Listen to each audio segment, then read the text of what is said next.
Much like Gas himself, Dragon Ball Super's Granolah arc is really starting to get out of hand. How's it going, everybody? Vegeta saying what is good to all my Super Saiyan homies, here to bring you all sorts of Dragon Ball content. If you enjoy the video, please consider hitting that thumbs up, as it does greatly help the channel and video to grow.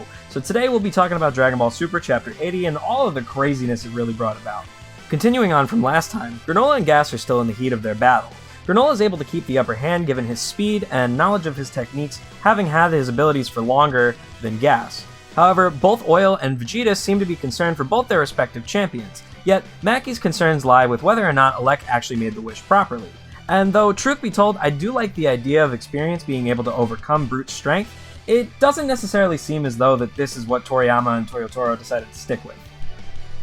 As time begins to pass, Granolah really fails to finish off Gas, and though he's still holding on to his own, Gas begins to close the gap, adapting to Granolah's attacks. Utilizing his clones once again, Granolah is able to charge up a large ki blast whilst his clones are really just getting pummeled by Gas, as Gas fires off a large barrage of blade-like ki beams, killing all the clones and wondering if this is really just a desperate final attempt from Granolah. While Granolah then appears, cancelling all of the clones and blasting Gas away, though it is clear how much damage he's sustained. And Vegeta then goes on to note that it seems that he's taken all of the damage that his clones actually took and taken that upon himself while he was charging up his attack. While Minato then rushes over to congratulate him on his victory and try and heal him, Granolah then tells him to stay back as the battle's not over yet. With Maki and Oil stunned at the results of this battle, we then see them rush over to help Gas, and all of a sudden Alec appears. We then learn that Gas's true potential and how his toothy headband that he's been wearing the whole time was simply just restricting his power and, well, 2 more teeth coming out of his head. Okay then. Along with a new roided out form and some truly monstrous strength, we get to see Gas go on a rampage similar to Broly. As he bashes Granolah around and even goes after Maki and Oil at one point, Vegeta and Goku inquire to Minato how Bardock was able to beat Gas in this form, with Minato then saying that he was unconscious during the battle, which is convenient. Oh, and then Vegeta just gets absolutely slammed into the ground because, you know, us Vegeta fans are pain gluttons, and Toriyama needs to satisfy our pain gluttony. As Goku goes to try and defend Vegeta, we then see Gas starting to have flashbacks of when Bardock defeated him. With Gas now going out of control, we see Alec do his best impression of Black Widow and really just tries to calm Gas down, which he does manage to do and brings him down to his adult form once again, now maintaining the horns from his forehead.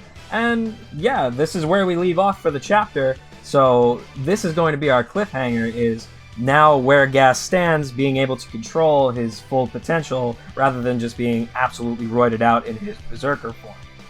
Well, overall, I did really enjoy this and last chapter. It does really kind of feel like they did serve the same point. I mean, we did have Granolah vs. Gas and then Granolah vs. Gas 2, so it's kind of like they were kind of driving home the same point, and while it was nice to see both Gas and Granolah have a chance to show off their abilities as strongest in the universe, I don't know, I kind of wish that this battle wasn't really spanning close to 100 pages, and then we kind of just got it compacted a little bit more so that this way we could have gotten to the climax a little bit faster.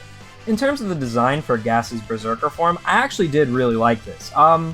Maybe because it did remind me a lot of Fury DBS Broly, in the sense that he kind of got, you know, all that roided out muscles and strength and everything, but is also losing the cognitive control. It did feel very similar to that, and considering my love for DBS Broly, I don't know, I enjoyed it. And for whatever reason, I love the Heater's designs, and although I did kind of make fun of it earlier in the video, I actually do really like the horns kind of coming down almost like, I guess like walrus tusks is the best way to describe them. I do think it looks really cool. I have seen a lot of people say that it looks kind of like a Hero's design, which I could see, but it doesn't seem like he's staying in this form permanently. It seems like the adult form is going to be his main form, and I do really like the design for that. So for this quick kind of berserker moment, I did really enjoy seeing this. Plus, we actually did see him swing Granolah around, similar to how Broly does to Goku when he's in Super Saiyan God.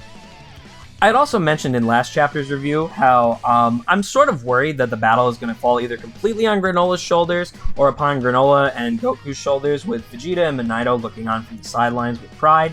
Given Vegeta's current state and the fact that he gave his Senzu Bean to Granolah, I really still do feel this way. It's still a big concern of mine that we're not going to be seeing the reappearance of Ultra Ego in this arc, and we're going to have to wait until the next arc to see it one more time.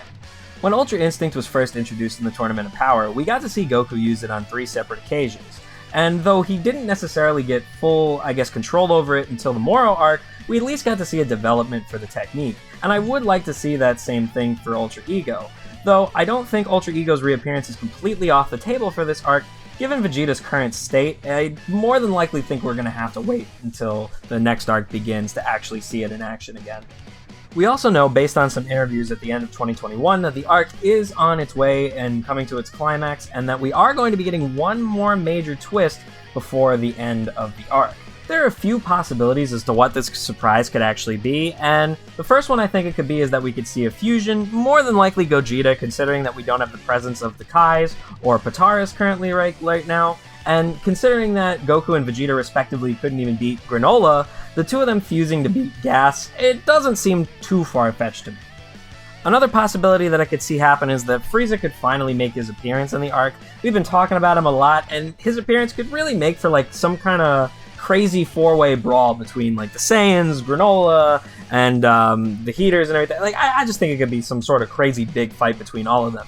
The other thing about this that could work really, really well is it also allows Alec to bring together all the people that are opposing him in one place and take care of them in one shot. Because we also know that Alec had some business off camera at some point, or off page, whatever, I don't know, whatever you want to call it. He had some business off camera, and the fact that him and Frieza have been in contact with one another for so long, they very easily could have informed him of the things that were going down, and given Frieza's pride and hatred for the Saiyans, and, you know, just general desire to show his superiority, him then showing up to put Granolah and the Saiyans in their place certainly seems likely. With the arc almost reaching its end, these next few chapters are hopefully going to start picking up the pace, and really start to give us some of the answers to the questions that we've had these last few months.